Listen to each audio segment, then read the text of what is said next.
Controversial MP Everald Warmington has resigned from the cabinet of Jamaica.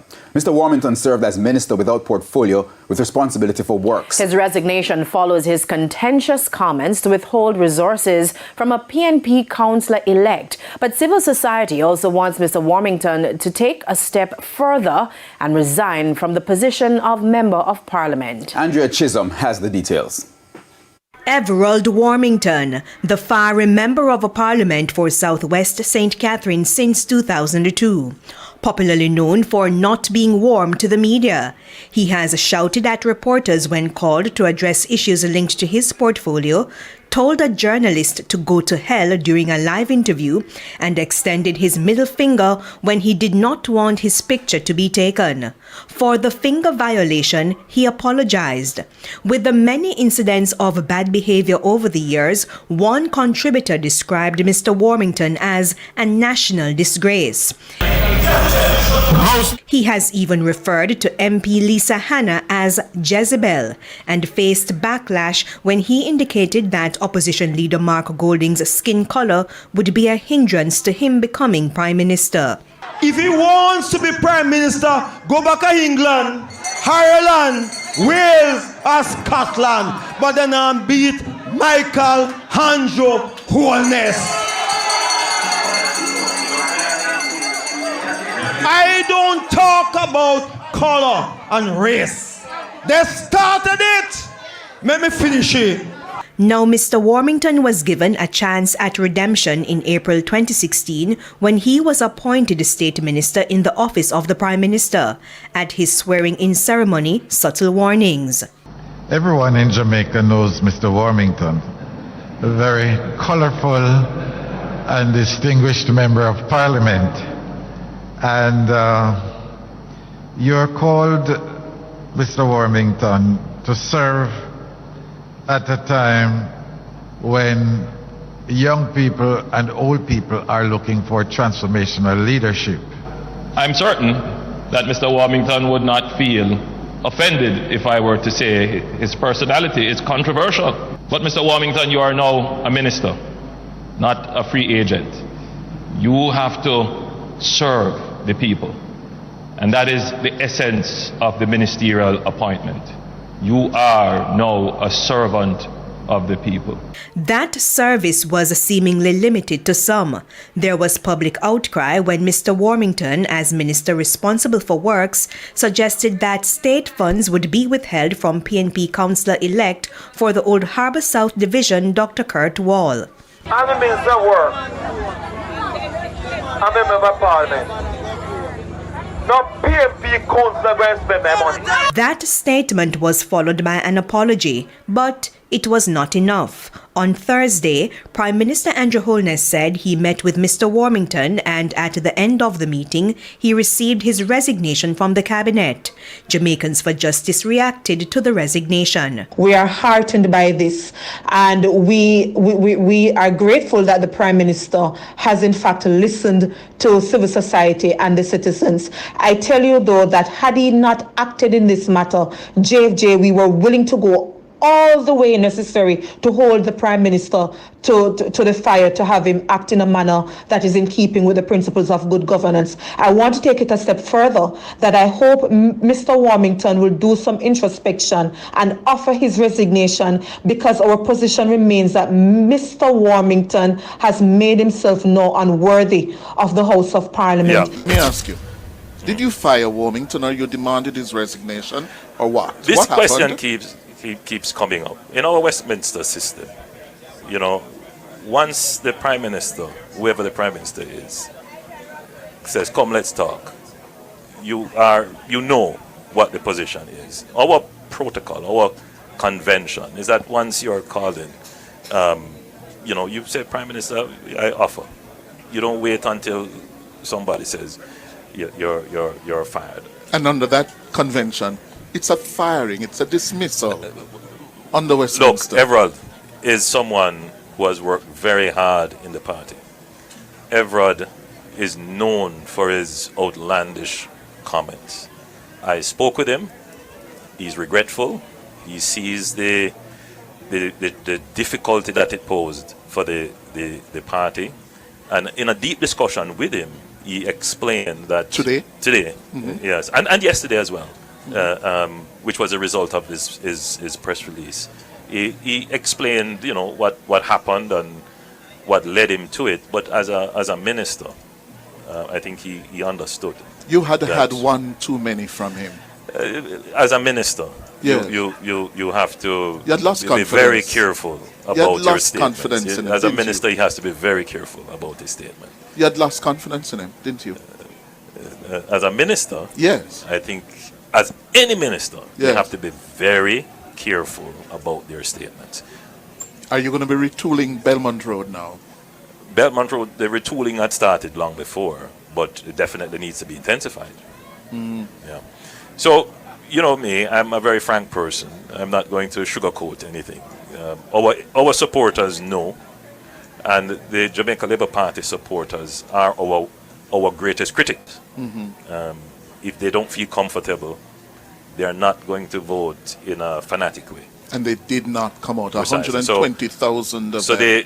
they hold us to account, and Yes. they are sending us an early message to pull up our socks and Yes. get our show on the road. But you work like a dog. You campaign Could like you say a, I You work worked like hard. I did. Yeah? In Gale at 2 o'clock in the morning and end up losing it? That's hard. It's hard. Thank you, But we Prime worked. Minister. Thank you. You tried. Thank you very much. That's the Prime Minister of Jamaica, Andrew Holness, speaking. And we go now to reactions to the sacking of Dennis Meadows as the PNP standard bearer for Northern Trelawney after he endorsed scamming at a party meeting. Anthony Lugg has the details. Mr. Meadows was sacked by the People's National Party less than 24 hours after this video went viral. Especially one who call themselves Chopper. Let me tell you straight up. And he can speak openly. I have no problem with a man if he want chop. Because them chop us during slavery. So nothing wrong if we chop them down. In a release Thursday, PNP President Mark Golding said the continuation of Mr. Meadows as the party's standard bearer for Northern Trelawney was untenable in light of his egregious remarks, given that scamming is one of Jamaica's most serious national security challenges. Mr. Golding said his decision should serve as a warning to all who serve in the PNP under his leadership. He says the party is demanding higher standards of accountability, adding that Jamaica will no longer tolerate weak, unprincipled leaders who say one thing but do another. Civil society groups have been reacting to the developments. Human rights group Jamaicans for Justice, while welcoming the news, had questions. Michael Jackson is executive director. Notwithstanding that the People's National Party has acted, one must raise the question whether or not the PNP was in fact aware of the video prior to it becoming public yesterday. And if that were the case, then reasonable questions must be asked. What is expected of political leaders and the political parties that if an action, something that is questionable and troubling, does not meet with public outcry, would they have acted on their own? For anti-corruption watchdog National Integrity Action, politicians like other members who hold public office must be held to account for their actions. The bar must be set as high as possible. We must have persons of unquestionable integrity seeking to represent us in Parliament. It cannot be the same approach every day where we say something and then apologize because of the impact it has had. Tom drunk but Tom no fool. And so there must be consequences. And if it is that he has been removed, then well done. Mr. Meadows resigned from the JLP in March 2022. He joined the PNP in October of that year. Good evening, Mr. Prime Minister. Good evening, Cliff. Good evening to your listeners, and particularly your listeners here in Mandeville. How are you, sir? I'm good. You're good? I'm good. I had an opportunity to go around the country to do what I like to do, which is to interact with the people. I got to see firsthand, really, some of the challenges.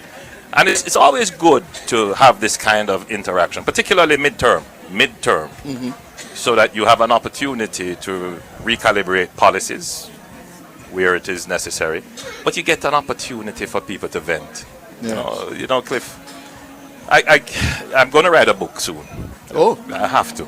yes. After almost 8 years of government and 27 years in politics, there's a lot of experiences that need to be placed in context because one sees the possibility of people repeating mistakes, meaning we haven't learned from history. And the long suffering of the Jamaican people creates a kind of what we call a kind of political culture that does not necessarily support our long-term development. Jamaica needs a long period of stable development. And because of grievance politics, because of people are frustrated with the current situation, and especially where they see growth happening in some areas, where they see some sections of the society benefiting from government policy, in the context of high rises going up and more cars being imported, and people are growing, businesses are growing, but then they're not feeling it. But there is a set in the society, a demographic that is not necessarily seeing it happening for them, and there is this impatience. Will it happen for us? Will government policies last long enough to get to us? And I've seen several things like that. For example, I was in Raytown campaigning, and a young lady came up to me and she said, "Prime Minister, you can't increase the minimum wage." I said, "But I just did. I increased it 100%.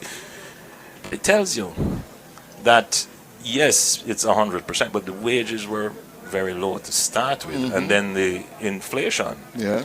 So there are real challenges, and So we can't ignore those. Having had that experience, being on the road, yes, you're about to craft a budget. You're running with a timetable now of no more than 15 months to the next general elections. You're in trouble politically, given the results on Monday. Yes, the opposition came out of those elections stronger. Yes, are we likely to see a budget that reflects what you dubbed here this evening and before a caring economy? So let's deal with a couple of things. The opposition thinks they are stronger. The opposition base came out. They still were not able to overcome our base, which did not come out fully. You ended up with 285,000 votes. They came out with about 305,000. But they still were not able to overturn the structure of the local government in terms of the number of seats won. But again, they defeated you on the number of seats. So they're at 113. No, you're at about in the terms of the number of 105. councils, which is really the measure of the victory of the local government. Yes. So the issue is you that underperformed. Nobody disputes that our base did not come out. That is clear. And there are many issues which could have contributed to that. As I've said, frustration, grievances, all kinds of issues. And those have to be properly analyzed. In any event, even if we didn't have a local government election, going into a general election, we would have had to analyze what the current state of play is. You now have the best poll in the local government to tell you. Actual votes, to tell you where you are and what you need to do. So in a way, it is a kind of blessing in disguise for us to have this, really good lay of the land established. So it's a wake-up call for you and your administration. I think it is. We knew this was the situation. Oh, so you knew. we knew this was the situation.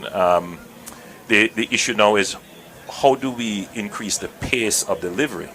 Most Jamaicans will say that the government has done well. There's no question about that. Yes. The issue is the pace of delivery. How do we get it to the people who have not yet benefited in the society? And that will speak to the capacity of the public service to deliver. So if you notice, we started the year with a mantra. I said, this year we have to focus on peace and productivity. I think we're making some ways towards peace. The productivity issue has not really been fully addressed. So the public sector has a very important role in the ability of the government to deliver. And so the wage issues are still a concern, but we still have to get to performance management if we're going to be able to increase the pace of delivery. I noticed the budget this year has moved by 30% over last year, from just over 1 trillion to 1.3 trillion. Well, that's the point I've been making, that we have an economy that is producing increased revenues. And I'm not saying that this is going to always be the case. We have to keep on managing the economy, which is why, look, I went out very hard for a local government election because we have been at this juncture in our history before where we had the economy turning around, and then because of frustration, fatigue, the electorate, the political 1989, February you are the student of politics. Yes. The electorate made a decision, and then we got in a lull for 18 years.